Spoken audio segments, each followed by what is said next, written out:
ꯍꯧꯖꯤꯛꯀꯤꯁꯦ ꯏꯂꯦꯛꯁꯟꯒ ꯀꯩꯅꯣꯒꯁꯦ ꯅꯣꯡꯃꯩ ꯀꯥꯞꯄꯒꯁꯤ ꯑꯗꯨꯝ ꯃꯔꯤ ꯑꯗꯨꯝ ꯂꯩꯅꯔꯝꯒꯅꯤꯀꯣ ꯑꯗꯨꯒ ꯂꯩꯅꯔꯝꯗꯕꯁꯨ ꯌꯥꯏ ꯑꯩꯈꯣꯏꯅꯁꯨ ꯌꯥꯝꯅ ꯀꯟꯀ꯭ꯂꯨꯁꯤቭ ꯑꯣꯏꯅ ꯍꯥꯏꯖꯤꯜꯂꯨꯕꯁꯨ ꯌꯥꯗꯕ ꯈꯔ ꯂꯩꯕ ꯍꯥꯏꯇꯥꯔꯦ ꯑꯗꯨꯕꯨ ꯊꯣꯛꯏꯕ ꯃꯥꯒꯤ ꯄꯦꯇꯔꯟ ꯂꯥꯟꯒꯤ ꯄꯦꯇꯔꯟꯁꯤ ꯌꯦꯡꯕꯗꯗꯤ ꯑꯗꯨꯝ ꯃꯔꯤ ꯑꯗꯨꯝ ꯂꯩꯅꯕ ꯃꯥꯜꯂꯦꯕꯀꯣ ꯑꯗꯨꯒ ꯍꯧꯖꯤꯛ ꯂꯥꯟꯒꯤꯗꯤ ꯃꯃꯥꯡꯗ ꯈꯔ ꯂꯦꯞꯈ꯭ꯔꯦ ꯅꯨꯃꯤꯠ 40ꯅꯤ ꯂꯦꯞꯄꯦ ꯍꯥꯏꯕ꯭ꯔꯥ ꯍꯥꯏꯗꯤ ꯆꯥꯎꯔꯛꯄꯗꯤ ꯃꯁꯤꯡꯃꯨꯛꯇꯤ ꯊꯤꯍꯧꯗ꯭ꯔꯦ ꯅꯨꯃꯤꯠꯀꯗꯤꯀꯣ ꯈꯔꯗꯤ ꯑꯗꯨꯝ ꯅꯣꯡꯃꯩ ꯂꯦꯞꯄꯗꯨꯅꯤꯅꯀꯣ ꯂꯥꯟ ꯀꯥꯞꯇꯕ ꯅꯣꯡꯃꯩ ꯀꯥꯞꯇꯕꯗꯨꯅꯦꯕ ꯑꯩꯈꯣꯏꯅ ꯂꯥꯟ ꯂꯦꯞꯈ꯭ꯔꯦ ꯀꯥꯏꯅ ꯑꯩꯈꯣꯏꯅ ꯄ꯭ꯔꯤꯖꯨꯝꯁꯟ ꯄꯤꯔꯤꯁꯦ ꯑꯗꯨ ꯂꯥꯟꯗꯤ ꯂꯣꯏ ꯂꯦꯞꯄꯤꯅꯤ second world war first world war ꯀꯥꯏꯅ ꯋꯥꯔ ꯃꯌꯥꯝ ꯂꯩꯁꯤ ꯑꯗꯨꯝ ꯂꯦꯞꯊꯣꯛ ꯂꯦꯞꯁꯤꯟ ꯑꯗꯨꯝ ꯇꯧꯋꯦꯕꯀꯣ ꯁꯥꯡꯅ ꯂꯦꯞꯄ ꯌꯥꯏ ꯇꯞꯅ ꯂꯦꯞꯄ ꯌꯥꯏ ꯑꯗꯨꯅꯤ ꯑꯗꯨꯅ ꯐꯣꯔꯃꯦꯟ ꯁꯤꯁ ꯐꯌꯥꯔꯒꯨꯝꯕ ꯂꯩꯇꯦ ꯂꯥꯟ ꯍꯧꯕꯁꯨ ꯂꯥꯟ ꯗꯤꯀ꯭ꯂꯥꯔꯦꯁꯟ ꯇꯧꯅꯩ ꯂꯥꯟ ꯍꯧꯕꯁꯤ ꯗꯤꯀ꯭ꯂꯥꯔꯦꯁꯟ ꯑꯣꯐ ꯋꯥꯔꯁꯤ ꯇꯧꯋꯦꯕꯀꯣ ꯃꯩꯇꯩꯒꯤꯅ ꯑꯩꯈꯣꯏꯒꯤ ꯀꯪꯂꯥꯗ ꯑꯩꯈꯣꯏ ꯀꯩꯅꯣ ꯌꯩꯔꯒ ꯇꯧꯏ ꯀꯥꯏꯅ ꯇꯧꯕ ꯑꯗꯨꯃꯥꯏꯅ ꯇꯧꯅꯩꯅꯤꯅꯀꯣ ꯃꯣꯏꯕꯨꯡꯒ ꯈꯣꯡꯉꯒ ꯃꯍꯥꯚꯥꯔꯠ ꯔꯥꯃꯥꯌꯟꯗ ꯑꯗꯨꯃꯥꯏꯅ ꯇꯧꯗꯅ ꯂꯥꯟꯁꯤꯒꯤ ꯍꯧꯔꯛꯐꯝꯁꯤ ꯍꯟꯗꯛꯁꯤ ꯑꯩꯈꯣꯏꯒꯤ ꯃꯑꯣꯡ ꯃꯔꯤꯟ ꯇꯥꯗꯅ ꯍꯧꯖꯤꯟꯈꯤꯕ ꯍꯥꯏꯇꯥꯔꯦ ꯑꯗꯨꯅ ꯂꯣꯏꯕꯒꯤ ꯁꯥꯏꯟ ꯑꯝꯇ ꯂꯩꯇꯦꯀꯣ ꯑꯩꯈꯣꯏ ꯃꯩꯇꯩꯒꯤꯗꯤ ꯃꯩꯇꯩꯁꯦ ꯏꯟꯀ꯭ꯂꯨꯁꯤꯞꯅꯤꯀꯣ ꯑꯩꯈꯣꯏ ꯃꯩꯇꯩ ꯍꯥꯏꯔꯒ ꯃꯩꯇꯩ ꯏꯝꯐꯥꯜꯗ ꯂꯩꯕ ꯋꯥ ꯅꯠꯇꯕ ꯑꯩꯈꯣꯏꯗꯤ ꯃꯅꯤꯄꯨꯔ ꯄꯨꯝꯅꯃꯛꯁꯤ ꯃꯩꯇꯩꯅꯤ ꯂꯧꯖꯩꯅꯦꯕ ꯑꯩꯈꯣꯏꯗꯤ ꯑꯗ ꯃꯣꯏꯅ ꯁꯦꯔꯥꯟ ꯇꯨꯔꯥꯟ ꯒ꯭ꯔꯨꯞ ꯍꯥꯏꯅꯕꯒꯤ ꯋꯥꯅꯤ ꯃꯩꯇꯩꯁꯤ ꯌꯥꯝ ꯆꯥꯎꯋꯦꯕ ꯁꯥꯏꯅ ꯑꯥꯔꯊ ꯍꯜꯂꯝꯃꯤꯁꯦ ꯃꯩꯇꯩꯒꯩꯁꯤ ꯂꯣꯏ ꯌꯥꯎꯖꯕꯅꯤ ꯒ꯭ꯔꯨꯞ ꯃꯌꯥꯝꯁꯦ ꯑꯗꯣ ꯑꯦꯅꯤꯋꯦ ꯃꯗꯨꯅ ꯑꯥꯔꯊ ꯍꯟꯕꯒꯤ ꯋꯥ ꯑꯣꯏꯔꯒ ꯑꯩꯈꯣꯏ ꯃꯩꯇꯩꯁꯤꯡꯁꯤ ꯑꯩꯈꯣꯏꯒꯤ ꯋꯥꯈꯜꯁꯤ ꯌꯥꯝ ꯐꯕꯅꯤꯅꯀꯣ ꯂꯥꯟ ꯅꯣꯡꯃꯩ ꯀꯥꯞꯄꯛꯇ꯭ꯔꯦ ꯂꯥꯟ ꯂꯣꯏꯔꯦ ꯀꯥꯏꯅ ꯈꯟꯕ ꯑꯗꯨꯗꯤ ꯌꯥꯔꯣꯏꯀꯣ ꯂꯥꯟꯗꯗꯤ ꯁꯤꯒꯤꯗꯤ ꯃꯣꯏꯗꯤ ꯄ꯭ꯂꯥꯟꯅꯤ ꯄꯣꯊꯥꯔꯤꯅꯦꯃꯤ ꯄꯣꯊꯥꯔꯒ ꯊꯣꯡ ꯊꯨꯒꯥꯏꯔꯛꯏꯅꯤꯅ ꯁꯥꯄ꯭ꯔ ꯃꯩꯅꯥꯒꯤꯗꯣ ꯊꯣꯡ ꯊꯨꯒꯥꯏꯕ ꯍꯥꯏꯁꯤ ꯉꯁꯥꯏꯒꯤ ꯕꯣꯝꯗꯨ ꯕꯕꯂꯥ ꯑꯉꯥꯡ ꯑꯃꯅ ꯁꯥꯏꯀꯜꯗ ꯂꯥꯛꯑ ꯊꯥꯗꯔ ꯊꯨꯒꯥꯏꯕ ꯅꯠꯇꯦ ꯃꯈꯥꯗ ꯐꯨꯝꯗꯣꯏꯅꯦꯕ ꯕꯣꯝꯗꯣ ꯁꯤꯃꯥꯗ ꯇꯧꯕ ꯑꯗꯨꯃꯥꯏꯅ ꯖꯍꯥꯖꯇꯒ ꯂꯥꯛꯑꯒ ꯀꯩꯅꯣꯗꯒ ꯍꯤꯒ ꯍꯣꯜꯂꯒ ꯑꯩꯈꯣꯏꯒꯤ ꯖꯍꯥꯖꯇ ꯐꯨꯝꯕ ꯑꯗꯨꯃꯥꯏꯅ ꯊꯣꯡꯗꯣ ꯉꯁꯥꯏ ꯊꯣꯡꯗꯣ ꯀꯥꯈꯠꯇꯅ ꯐꯨꯝꯗꯣꯏ ꯅꯠꯇ꯭ꯔꯣ ꯕꯣꯝꯗꯣ ꯍꯥꯏꯗꯤ ꯋꯦꯜ ꯄ꯭ꯂꯥꯟꯅꯦꯕ ꯇꯧꯔꯤꯗꯣ ꯄꯨꯡ ꯑꯃꯗ ꯄꯨꯡꯈꯥꯏ ꯑꯃꯗ ꯂꯣꯏꯔꯣꯏꯕ ꯅꯣꯡ ꯅꯤꯅꯤ ꯆꯪꯉꯒ ꯕꯣꯝꯗꯣ ꯐꯨꯝꯃꯤꯅꯦꯃꯤ ꯌꯥꯜꯂꯤꯅꯦꯕ ꯊꯣꯡꯗꯣ ꯄꯣꯛꯈꯥꯏꯅꯕ ꯑꯗꯣ ꯀꯅꯥꯝꯇ ꯈꯪꯗ꯭ꯔꯤꯕꯅꯤꯗ आर्मी लेरिबा पुलिस लेरिबा अदगी CRPF लेरिबा अदाइसु याम लाप्तन अदुम लेइबनी मणिपुरसिदी किलोमीटर मखाई मखाई चटलगा आर्मी कैम्प नत्रगा अखोइगी सिक्योरिटी कैम्प सि लेइबनेबा अदुम अदु सिंगदु अखोइगी हाइजे को उसन्नद्रिबरा नत्रगा मदु कॉन्स्पिरेसीदा डायरेक्टली इनडायरेक्टली इन्वॉल्व तौरिबरा नत्रगना सिक्योरिटी लाप्स लखोइ बाप तादेनको अदु ओइरगदी खरलगा असवाइगी कांगलागे स्वाइदगा बोम फुमुसुम खंगुइदुरिबा खोइ याम लुरदरो जि लेइसिन सिदे नेशनल हाईवे ने नेशनल हाईवे सी अखोइ नेशनल हाईवे एके मखादा अदगी National Highway Authority of India लेरी अदुइ मखादा मसी सेंट्रल गवर्नमेंट की डायरेक्ट जुरिडिक्शन नेशनल हाईवे से लो एंड ऑर्डर नापदुबुदि स्टेट की चंगी चंगसु नेशनल हाईवे की डेवलपमेंट ने मेंटेनेंस ने अदगी सिकी सिक्योरिटी सी अखोइ गवर्नमेंट इंडिया की मखादा लेबनेबको मिनिस्टर होम ने मिनिस्टर रोड ट्रांसपोर्ट सी मखादा लेनेबा अदु सी सिंगसी अखोइ सी बिग क्वेश्चन ने से सी अखोइ हांगबम चंगी अद लान चमचम तौब लान तेमी नोमय अमनि कापगा के तौब सुब लान ते अखोइ लान से तौब एटेक्स नु येंगोने बोर्ड नुमितु सु तौगिबनी अखोइना खबरदा याम चाउ याउगिदबनी असिगी कैथेन मानबिगा स्वाइदा अखोइ इम्फाल लोमदा इलेक्ट्रिक सप्लाई पावर सप्लाई तौगदुसी पोखाइनबा तौरमबनेबा को दाव यादना अखोइ पावर सप्लाई की कनो पोखाइगिदबने पोखाइरमदे अखोइ ngasi अखोइ प्रोग्राम तोसि मै अमता फंगोइदोनि अदु याउखलेनियो हाइदी पावर सप्लाई से सुटें थेंगो यादबनि वार की मतम सि सिविलियन ऑब्जेक्ट ने वार अनि ने सिविलियन ऑब्जेक्ट हाइबोंगा मिलिटरी ऑब्जेक्टिव हाइबोंगा मिलिटरी ऑब्जेक्टिव ता अटैक तौगदोनि सिविलियन ऑब्जेक्ट कुछ अथायदे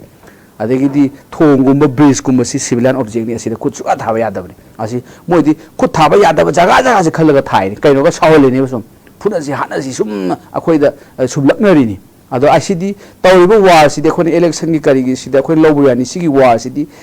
directly challenging the authority of India, directly challenging the government of Manipur. Moine challenge to some the me mani hatpa accidentally no me kapa puna teba. Diver kapa iba kai mai da kai da toriga tu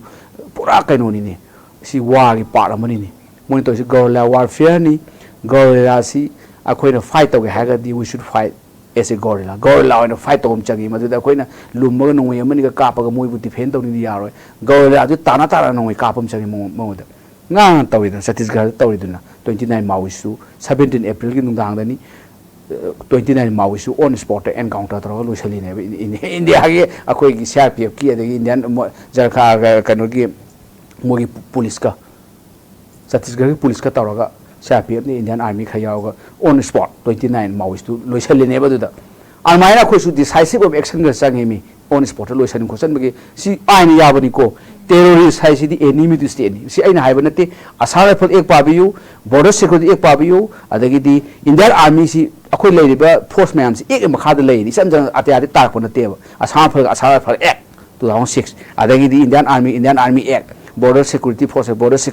Act Tibetan Army Force loy the act amagi makha lai act to the enemies kana define to in terrorists kum kai gum sidi they are threat to the whole nation ne terrorists amabu lai ragati nation du shanti leites aina haibna tiko United Nations Security Council gi resolution ani leibani terrorists ki mathakta moina adu mathakta Security Council na UN Security Council loba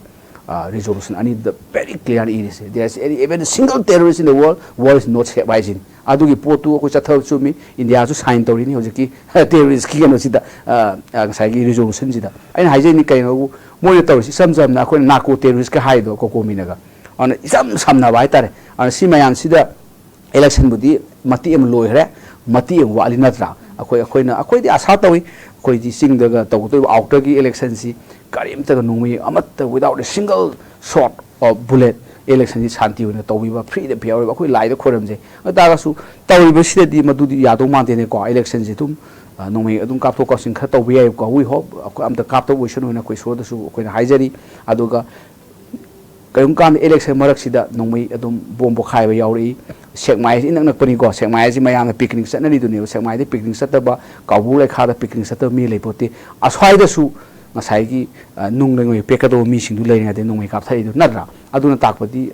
maitei gi leibam ji thodung leite ne ko khoina harau babu akhoi yum da nung kapi rakti na harau do mangai ni ai yum da nung kapak te adu su kui roi na ko kapak do ni sekmai na to bu kaim ta khoina kamo na kapak pudura khoi gi village volunteer hai bra kaina khoi gi leibang ningje ba yam thaw yaw je siba ki da ba maitei gi bi khra do na thola nung kap na sa bai wari ne ba akoi faida na ko jasa thar leibe wari ne ba and who knows kana khangni kum thara nung kap akoi loi da siba su yari ne ba ko simba dangerous train ni masida khoina yamna tumina akhoi yumda nongmai kapak tri akhoi college da akhoi university nongmai kapak tri hara haro le matam du natte na ko sekmai si lere kaithen ban bi jani namu electric kanogi thugai gen tawmi du ana ko mayam si de akhoi da loin question laga lere bani strategically point advantage sam phangre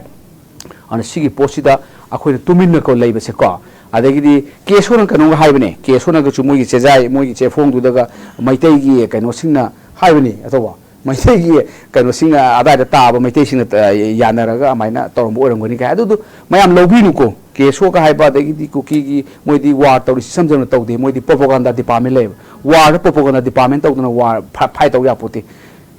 numi kap tanga i lo hre moi di hayeng samai haijalasi to kap thoi ini ada ne khoina rong no narrative sakhe ka haido aduna moi di propaganda gi department lebeni araibana ti war se khoina war city defending role ne backfoot ni we are backfoot from the 3rd of May de khoi backfoot lebeni backfoot da khoina te ko akoi India gi army sing ade manipur gi akoi gi police armed forces maya akoi puna mak backfoot ni backfoot ga cricket sana ba si backfoot twin sana ba out organ leba ko ado akoi attack to attack di terrorist di attack to tare na ko misam di war da potri le combatant ha non combatant ha combatant du di kam no kaptho kapsin tawna ba mabani nungmai na kapna ba pana ba da this is permitted under law war aduga non combatant sing civilian da di kanam thon khutha ba de sok pa ya de asigi position je khoi we should very clear ade civilian object ta attack to ba ya de ade military objective ta army ki em kapna ge army ma chin ngai kapna ge this is permitted under law war aduna akhoi na haji di kan da war to biu niom niti 9 to biu hai ba ne adu moi gi di kuki terrorist bu hai narco terrorist bu hai ning ba hai ba yare moi wa sem to na ti ko moi di foreign machinery side na akhoi na khune hai do promise sama tawaga wa asidi yahulin atho bu mamang UN da puto bu yawbni human council gi to bu foreign machinery mayam yaw hai ni akhoi mamang da na ai do salage wa song gi longi set pa hai do hojiti longi set re longi si nungai te wa da ko longi se la kai nungai ka ma duri gi longi loina hoju hongdokre ke mo flax nungi set na moi tawrabani na foreign machineries pakta ni yawi ni war sida ana suma maya ko khoi naina bam chagi khamina bam chagi aduga moi ta go to strategy adu ko mana counter ta go da gena khoi khan ga dawni samjam election sida tawdana tawringa da mina nongi kap thai ni na ko aduna suma se war loidri akhoi ji akhoi si yamna middle of the war field ne khoi leisi war ge field ni khoi election tawriba war ge field ni khoi huji hingi se aduna aina thambada whole Manipur is in danger. They are challenging the authority of India. They are challenging the state government challenge. Adu bok da khoi kan defend to ngam de na hojik se ko ana masi khoi yam khoi khang na sathaga dawne thamjani sigi khoi gi paramilitary force Assam rifle hai mogi hai gi thodang mogi response mogi role hai batare kanu dai oja premanda lakti ki oja sai bai gi area se oja kamai thampini oja gi wende ki kanu gi wari ra khoi gi India gi armed forces Indian armed forces masi akhoi na yam kan ngang ba yada ba area ka su yaw akhoi hai ji law ngak ko khoina we are not against anyone akhoi di law gi book te yaw bu ai gi oi ba interpretation han be wa ne ba ko la khoi di kui ra ba re masi hai ba akhoi di samjam na handa ki war si samjam na kap na ba na te si di a kind of genocide ni hai ra ba ne genocide si da genocide ga khoina athan be wa na te si di akhoi gi genocide kai ma te mi ma hala su intention to destroy in whole in part as yaw ma di genocide ni hai du ne akhoi na hai ba na te intensive criminal tribunal for Rwanda ada intensive criminal tribunal for former Yugoslavia mayam sina hai bani ada ICC ki su yam la ai hoji intensive criminal court ki su aina hai ji di kana kanda khoi di genocide ne si khoi di way back me tha da hai gram publication tawduna international journal i grabane khoi adom da di chan bidaba mayam na si genocide ne ba aduga si moina tawriba sing si war crime makhalamani war crime hai ga di khoi violation of laws and custom war tawbani Geneva Convention Hague regulation mai hai du mai hai da su war crime ni war da to godaba niyom niti du ngak taba adu ma war crime ni ade moina tawrisi moi ding sai terrorist kangu do arm group kan kharong ବ୍ୟବହାର tawini we are respect arm group ka ka bajari arm opposition group ka jam phaja basidi adu ga terrorist ha ga di loire ade na hai ningai leitre ne hoi terrorist ha ga hingsa ba yai tamba hoi norok to leido mi sing terrorist ha ji adu na crimes against humanity ni tawrisi samjam na crimes against humanity di maroina masi kanoni widespread oiba ado systematic oiba sidega bera leche widespread tuma yara saida kai haloro systematic oi khlak pase adu ne khoina crimes against humanity harise ana kokta daga haliba adagi di khamelok daga hali khuli mayam do widespread oiba da na widespread paktak na thokpa na tab ad hengala ka systematic oi khlak ba yam systematic na tawe moina tawrise aduna ne khoina well plan hana khoina harise ada isum chuma pone adu masi khoi crimes against humanity ka we khoi mamang hai rabani masi gi solution ji sam na table ga solution to yaro terrorist ka table da wari saya poti terrorist sai encounter on the spot siga tani terrorist lei de je terrorist ko maina ngak to ka da ge hai gi answer ji kenon kanda encounter on the spot si lo ni yai ko kai no ha ka dai sai je bodo mosi enemy ne terrorist sing ji enemy du state ni aina hai banati law da asar rifle act yaujabani border security force act yaubani Indian army act yaujabani ana modi on spot encounter to biba adu natna upai so lete ko akhoi taw do wari ni adi mamang na masi solution ko maina por ka dagi was hangbada only solution is military crackdown hadi kaino military mayam je but ka tonga changa ga sain da tawro ibung ibem sa natraga di akhoi noi sain da tawra na arms mayam du lay down tawro ado noi sangjar o natraga noi mathak khulai tharani haidoi ne yadaga koi thi thira dang changa thi thira ka pa ka puthor khadoi ne ado military crackdown ko yo adu masi amta lawdaba external aggression ni haidana ministry of home affairs na floor the parliament the high the minister of external affairs na magi kano da mapani forum the high wari buko aduga kai action lawdga di what's the meaning du kai mete haibani da befitting reply ma sang haibani da Kashmir da di una ma linga pokta nongmai ka po to caption bo ha adai ma hui ma po sala ko ta na bo komai tai ni Kashmir da numi uchi bu kanu khonga pote India ga Pakistan gi border si da akhoi somna kai no po hore border si kai ngak pi daram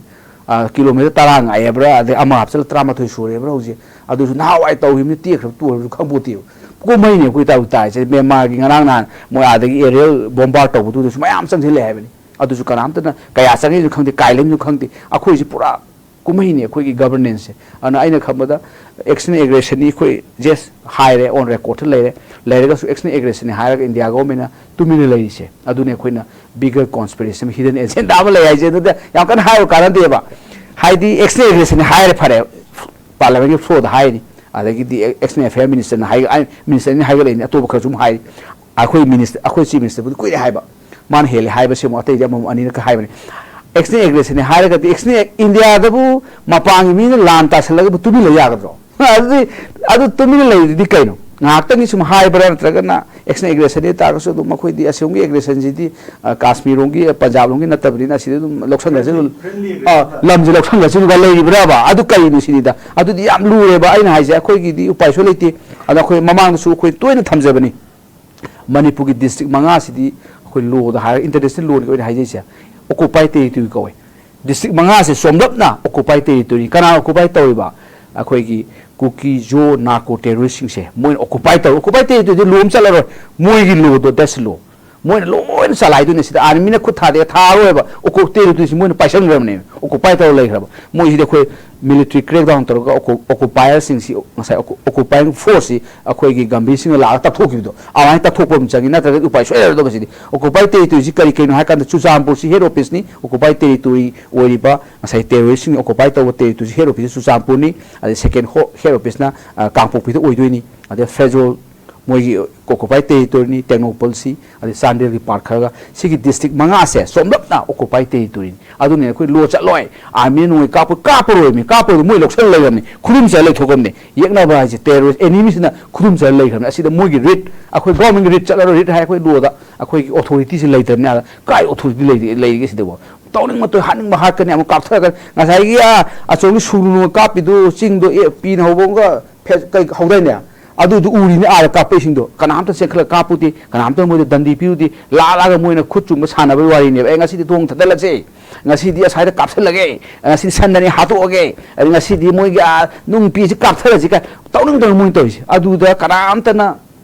अखोई defending role in अखोई लौसी लागा जरा से पुरखला नुमे कापा दे अखोई balance protection force यामना sacrificing मुनि मोइ तोसी मोइ मुले बानिंग बलेते मोइ लागा खरा नुमे कापी अखोई कनबे वानी मको अखोई की कानाम त कनबिने बलेते अदना मसीदी याम लुइदना को अखोई मसी मुना खंगदबनी बांग्लादेश त बोक्तो मिलिटरी क्रैकडाउन तौरिदना ओकी को हां ओकी लालोबु मथक तौरिजे लुइद्रिबनि हुजी मोनो सियलेबनि हुजी सुमाइना अखोई डिसाइसिव एक्शन हम लौबम चुमेबा लौदन सुम बासन द प्रॉब्लम बासन द यादबा हंदक इलेक्शन जि नुआइतिने खोइना अखोई हमसे हाइनिंग दबने हाइदबसु यादब अखोई वार सी पॉलिटिकल एजेंडा ओइना बोर्ड काना बोइन तखले पार्टी मन पार्टी दो मनिंग ममिंग पनिंग दे रेडियो द ngang दु यावरी को रेडियो द प्रोग्राम पार्टी की मागी मैनिफेस्टो के केदु ngang बा मिनि मंगा तार nganगे अदसु यावरी मणिपुर की अमाय तौबीनु सिनाइदि तौबी हारगा दिसी एक्स ने एग्रेशन दि मोगी मथक मिलिटरी क्रैकडाउन तौ तेरेस हातोन हायबा प्रोग्राम पार्टी दुना एक्स न होगेरा सी न होगेरा वाई न होगेरा अदु प्रोग्राम पार्टी अदु बामत दि हाइदि प्रोग्राम पार्टी मणिपुर दा मी हानारे सरकार न मथिन पांगबिद्रे तौले अदुदि पॉलिटिक्स की पर्सन नेमी अदुदने कोने नुआरक्तिसे अन आइना हाइजेसे कोइ सोल्यूशन जि फन जायगादि सस्पेंशन ऑपरेशन सिसु इट सर्विस ए सस्पेंशन उ जिलै को सांगदो तादि सांगदो तादि असे मो लोदि एक्सटेंशन तौदि लेत्रबनेबको अदुजु मोने कम तौदबिना अदु लोदि एकसै आयाबसे ngасai अथौना हाबदो मैना इम्प्लाइड हाइम एक्सप्रेस हाइम लेयो इम्प्लाइड हदि हागे डायरेक्ट इनरगा तौबसिने इम्प्लाइड कवर एक्सप्रेस हाइसिना इदि इनदबा अंडरस्टैंडिंग अमद यानरसु याइना नो सस्पेंशन ऑपरेशन लेत्रगदि औसाई कुकी ला लौब टेररिस्ट मोइ नुमि तांदा कापोदो आर्मी सिना कम कापते मोजु हल्ला कापते अदुना ताकपदि सस्पेंशन ऑपरेशन सी चीददि तातब एक्सटेंशन दि तौदब अदुगा मासी इम्प्लाइड ओइना मोइदि यानाबा अमदा आइना हाइजे एजेंडा हिडन एजेंडा हाइजे बिगर कॉन्स्पिरेसी अमदा सस्पेंशन ऑपरेशन इस सस्पेंशन नि तौबदबु इम्प्लाइड ओइना मोइ लेबगी पोस्ट मसी वेरी क्लियर नि को लो दु जाउजबनि अदुगा सस्पेंशन ऑपरेशन लेतबा ग्रुप मयाम सु यावे मोइसिदा को अदुसु कापे अदुसु कापति सस्पेंशन ऑपरेशन लेबा सिसफायर नेबा नंगी ऑपरेशन आइसु तवे नंगसु तवे कापना गुम जामे कापदो फारेने मोइ कुमै कुमार कापिरनु यारेबा मदु नतबा कांगु खजु अदुम नोइ काप यावरिबा कुइ थेंगनरेबा नहांगी टेंकर कापि काइमारे कापि मोइनि हाइना अदुदसु कापतेबा अदुना ताकपदि सस्पेंशन ऑपरेशन नि ग्रुप यूपीएफ हाइबो कयो मोइ कुमै कुमार तौमिनबा लिसिंग अनि प्लस मोइ केडेसिंदुगा तौरगसु कोकी लालो बबु नोंद कापना दबा याना रेमी सिदि साथेद्रो सुंब सिदने खोनि हिडन एजेंडा अदु हाइदा खोनि गसु मोइदा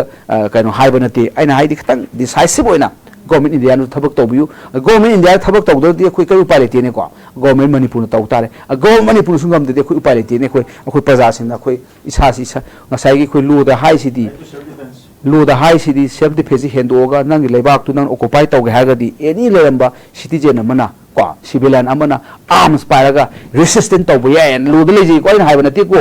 लोदा हाइ जे वेरी क्लियर नंग लेबाक तु कारान ऑक्युपाई तौरबा एग्रेशन तौबिरबा ओइतागदि you have the right to resist against them any apum khulai ma nungobe yo poibe nungobe pairaga nang resistant to bu yai hai adi hindokna phara bokta ma prisoner war status bi doide akoi paja se samjam phaga nia par du adu yajanti ma prisoner war status bi raga hai lan loraga repartition to bi doine boko adu gi provision bu leibani simang se khanaba wider perspective khanaba yam nainabam changi panga nga manataba solution puroi panga nga mudu ngak yam phajagre kana ga adega youtube ta de tora khubi khara thangala aduna di leba nga ya potine akoi sumda khubi thangatba adu like tawre ka haiba aduna di yaroi bigger conspiracy yauri hidden agenda yauri si extra aggression ni ka india un le puthoga ni ya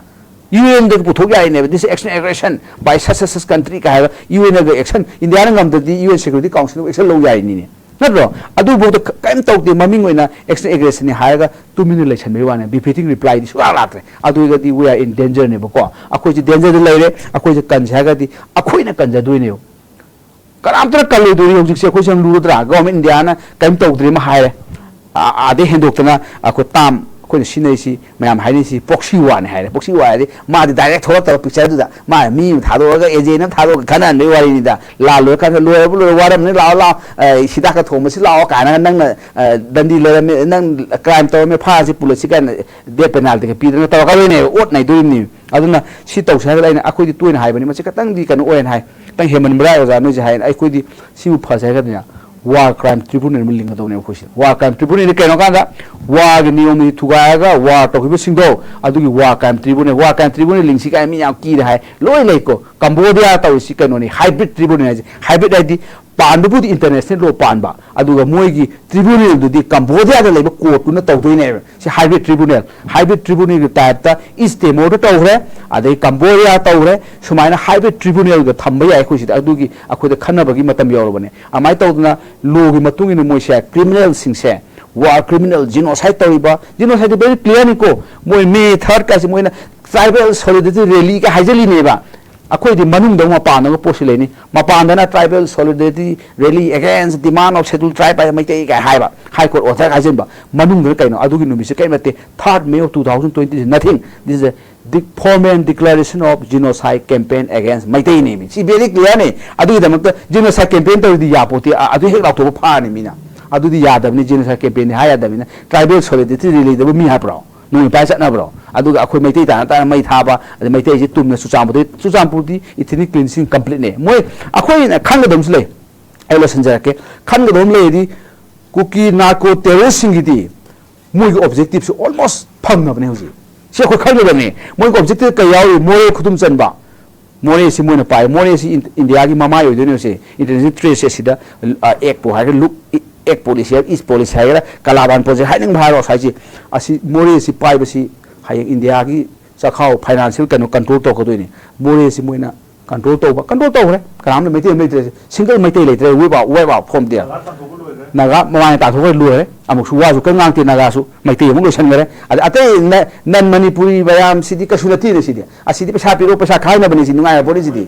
asidi pakhon sina pesa khaina asi leigi phare moida adagi di susampu asi mete maiti ya da original settler susampu ne mi susampu semak pata susampu da kwai pa sale ji maiti ni mi maiti de loi dan thopiro susampu di so ai khara hai bi wani moi gi oina di moi gi phangpham thokpa moi objective mission do accomplish or phangam ne moi di akoina khangda maitai ne pawlaw lawna dana boki kari ngaw leibe wane ba khoja dana khambada akoi future siam lui akoina united manipur is entity ga haiba idea of manipur agenda manipur ga hai singse masi phangbuda kha wane aduna ne khoi pawlaw lawna taba kupna khanene naga ai ba singse makok sungchanaraga sawra ba akoi dik sunta pawlaw sawni aina karom hai la le na ga sapawa ini sawra adugi keno se ko ta hanto po chume saungno gi muta kok chungjin na ba ja de ma leitre kok chungjin na ga aina khangdaba mi ne khangbu yawngani mi ne khangdabu aina khangba jaga su yang adu phajan tawga kai to bu ya ese khutum singa ga tang thinbam change target tu da adu thindraga di ma phai thime kan kana ro mi ne sum attack ko barefoot uji leise we are in barefoot anna madu da khang changchen khanje थम्बीरे हुजी ओजा प्रेमानदा ना Marik मोफो ma'am जो थम्बीखरे दुदगी अमा खक्तंग आई ओजा प्रेमानदा लाक्चिगे ओजा अखोगी ओजा हेमचंद्र से थम्बी किबदो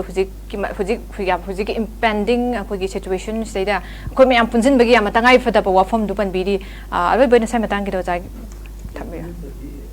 बु यारो पुंदना लान तौदी यारो न को लान तौ वाइ से खोना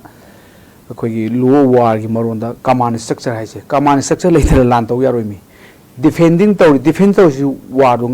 lan ngai ni na kwa ana command structure leite yaro chenu command am changi commander am changi ana khoi sida akhoi ai toina haijabado akhoi sida laikai kari leader de am yamba akhoi sida state ki leader bu leite national leader bu leite regional leader bu leite akhoi nakalam show lebe ko adubu formative station akhoi positive sense lors wi ai aduna akhoi chenu command am simum changi akhoi su amana haraga di maduda hiding ai da khana ne na bari tawtare ko adu chumaga di adu sathami na ba ꯑꯩꯈꯣꯏ common structure ꯆꯪꯉꯤ ꯐꯅ ꯍꯥꯏꯕ ꯌꯥꯅꯤ ꯑꯩꯈꯣꯏ ꯌꯦꯛꯅꯕꯁꯤꯒꯤꯗꯤ ꯃꯣꯏ common ꯁ꯭ꯇ꯭ꯔꯛꯆꯔꯗꯤ ꯂꯩꯗꯅꯀꯣ ꯑꯃꯅ ꯍꯥꯏꯔꯒꯗꯤ ꯕꯣꯠ ꯊꯥꯗꯔꯨꯅꯨ ꯍꯥꯏꯗꯤ ꯀꯅꯥꯝ ꯆꯠꯇꯅ ꯊꯥꯗꯗꯦ ꯂꯩꯗꯅ ꯃꯣꯏ ꯀꯩꯅꯣꯝꯗꯤ ꯌꯥꯎꯔꯤꯕ ꯃꯣꯏ ꯐꯠꯇꯕꯗꯤ ꯗꯤꯐ꯭ꯔꯦꯟ ꯊꯤꯡꯅꯤ ꯃꯣꯏꯗ ꯀꯃꯥꯟ ꯁ꯭ꯇ꯭ꯔꯛꯆꯔ ꯑꯃꯗꯤ ꯂꯩꯔꯤꯕꯀꯣ ꯑꯩꯈꯣꯏꯗ ꯀꯃꯥꯟ ꯁ꯭ꯇ꯭ꯔꯛꯆꯔꯁꯤ ꯂꯩꯇꯕ ꯑꯗꯨꯅ ꯂꯥꯟꯕꯨ ꯉꯥꯛꯀꯦ ꯍꯥꯏꯕ꯭ꯔꯥ ꯂꯥꯟꯕꯨ ꯇꯧꯒꯦ ꯍꯥꯏꯕ꯭ꯔꯥ ꯀꯃꯥꯟ ꯁ꯭ꯇ꯭ꯔꯛꯆꯔ ꯂꯩꯇ꯭ꯔꯕ ꯆꯦꯟꯕꯨ ꯀꯃꯥꯟ ꯂꯩꯇꯕ ꯗꯤꯁꯤꯄ꯭ꯂꯤꯟ ꯂꯩꯇ꯭ꯔꯕ ꯀꯔꯤꯝ ꯀꯥꯟꯅꯔꯣꯏꯗꯕꯅꯤ ꯑꯗꯨꯅ ꯑꯩꯈꯣꯏꯗ ꯁꯤꯒꯤ ꯃꯦꯀꯥꯅꯤꯖꯝꯁꯤ ꯋꯥꯠꯂꯤꯕꯀꯣ ꯑꯗꯣꯝꯗ ꯈꯤꯇꯪ ꯑꯩꯈꯣꯏꯁꯦ ꯐꯣꯀꯁ ꯇꯧꯕ ꯑꯗꯨꯒ ꯇꯥꯍꯥꯅ ꯗꯤꯁꯤꯖꯟ ꯂꯧꯗꯕ ꯇꯔꯦꯠ ꯇꯔꯥꯔ ꯈꯟꯅꯔꯒ ꯑꯗꯨꯁꯨ ꯈꯟꯅꯕ ꯌꯥꯕ ꯃꯤ ꯃꯌꯥꯝ ꯈꯟꯅ ꯇꯥꯔꯦꯅꯀꯣ ꯈꯟꯅꯕ ꯌꯥꯗꯕ ꯃꯤꯗꯨꯗꯤ ꯌꯥꯎꯕꯗꯨ ꯅꯨꯡꯉꯥꯏꯔꯣꯏꯕꯀꯣ ꯀꯃꯥꯏꯅ ꯇꯧꯔꯒ ꯌꯥꯝꯅ ꯐꯖꯅ ꯈꯟꯅꯔꯒ ꯃꯄꯥꯟꯗ ꯉꯥꯡꯕ ꯌꯥꯕ ꯃꯅꯨꯡꯗ ꯉꯥꯡꯕ ꯌꯥꯕ ꯑꯅꯤ ꯑꯃꯁꯨ ꯂꯩ ꯑꯩꯈꯣꯏꯒꯤꯅ ꯃꯅꯨꯡꯗ ꯉꯥꯡꯒꯗꯕꯁꯨ ꯃꯄꯥꯟ ꯊꯣꯛꯆꯜꯂꯛꯄꯒꯨꯝꯕ ꯌꯥꯎꯔꯛꯄ ꯂꯥꯟ ꯇꯧꯗꯣꯔꯦ ꯅꯣꯡꯃꯩ ꯀꯥꯞꯇꯣꯔꯦꯁꯤꯕꯨ ꯍꯥꯟꯅ ꯍꯥꯏꯔꯦ ꯑꯗꯨ ꯇꯧꯔꯗꯤ ꯌꯥꯔꯣꯏ ꯅꯠꯇ꯭ꯔꯥ ꯂꯥꯟ ꯑꯁꯤꯗꯤ ꯁꯦꯀ꯭ꯔꯦꯁꯤ ꯃꯦꯟꯇꯦꯟ ꯇꯧꯕ ꯍꯥꯏꯁꯦ ꯁꯦꯀ꯭ꯔꯦꯁꯤꯒꯁꯤ ꯃꯦꯟꯇꯦꯟ ꯇꯧꯕ ꯆꯪꯉꯤ ꯍꯥꯏꯕ ꯌꯥꯕ ꯌꯥꯗꯕ ꯍꯥꯏꯕ ꯂꯩꯌꯦꯕꯀꯣ ꯑꯗꯨꯁꯨ ꯏꯔꯩ ꯇꯧꯗ ꯑꯩꯈꯣꯏꯗ ꯍꯧꯖꯤꯛꯇꯤ ꯂꯥꯟ ꯆꯠꯄꯐꯥꯎꯗ ꯂꯥꯏꯚꯅꯤꯅꯦ ꯉꯥꯛꯄ ꯆꯠꯂꯦ ꯂꯥꯟ ꯉꯥꯛꯄ ꯆꯠꯂꯦ ꯁꯨꯃꯥꯏꯅ ꯇꯧ ꯇꯤꯝ ꯑꯃꯅ ꯆꯠꯂꯦꯒ ꯂꯥꯏꯚ ꯄꯤꯅꯤ ꯂꯥꯟꯕꯨ ꯂꯥꯏꯚ ꯄꯤꯅꯕ꯭ꯔꯣ ꯑꯩꯈꯣꯏ ꯑꯗꯨꯒꯤ ꯚꯥꯞꯇ ꯁꯣꯁꯤꯌꯦꯜ ꯃꯦꯗꯤꯌꯥꯗ ꯍꯦꯔꯣ ꯁꯥꯕ ꯑꯗꯒꯤꯗꯤ ꯄꯉꯥꯡꯗ ꯉꯥꯡꯕ ꯑꯗꯨꯅꯗꯤ ꯂꯥꯟꯗꯤ ꯌꯥꯔꯣꯏꯅꯦꯀꯣ ꯑꯗꯨꯗꯤ ꯂꯥꯏꯚꯇꯨꯗ ꯅꯣꯡꯃꯩ ꯆꯥꯒ ꯃꯥ ꯑꯣꯏꯅ ꯁꯤꯅꯦꯕꯀꯣ ꯑꯗꯨꯅ ꯑꯗꯨꯒꯤ ꯄꯣꯠꯁꯤꯃ ꯇꯣꯛꯄꯤꯕ ꯈꯤꯇꯪ ꯁꯦꯀ꯭ꯔꯦꯁꯤ ꯃꯦꯟꯇꯦꯟ ꯇꯧꯕ ꯑꯩꯈꯣꯏ ꯒ꯭ꯔꯨꯞꯀꯤ ꯈꯟꯕ ꯑꯩꯅ ꯇꯧꯔꯤꯕꯁꯦ ꯑꯩꯈꯣꯏꯒꯤ